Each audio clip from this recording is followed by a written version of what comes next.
बिस्मिल्लाहिर्रहमानिर्रहीम। अस्सलाम वालेकुम प्यारे व्यूअर्स, क्या हाल चाल है? ठीक हैं? तबीयत भी ठीक है? अल्हम्दुलिल्लाह मैं भी ठीक हूँ। मैं आपका दोस्त जी मामान अपनी शेर व शायरी के साथ हाजिर हूँ। इससे पहले आप मेरी वीडियो को लाइक और मेरे चैनल को सब्सक्राइब ज़रूर कर दीजिएगा। किसी भी गम के सहारे नहीं गुज़रती है, किसी भी गम के सहारे नहीं गुज़रती है, ये ज़िंदगी तो गुज़ारे नहीं गुज़रती है। और मैं ज़िंदगी तो कहीं भी गुज़ार सकता हूँ, और मैं ज़िंदगी तो कहीं भी गुज़ार सकता हूँ, मगर बग़ैर तुम्हारे नहीं गुज़रती है।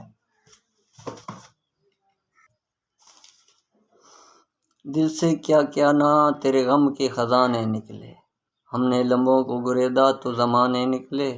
दिल से क्या क्या ना तेरे गम के ख़ज़ाने निकले, हमने लम्हों को गुरेदा तो ज़माने निकले।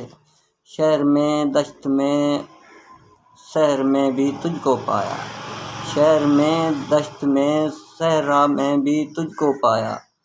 अरे गम में यार तेरे कितने ठिकाने निकले।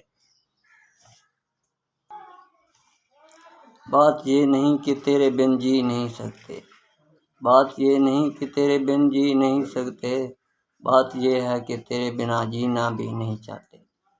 तो दोस्तों, मेरी शेर व शायरी पसंद आई तो मेरी वीडियो लाइक और मेरे चैनल को सब्सक्राइब ज़रूर कर दो। अस्सलाम वालेकुम।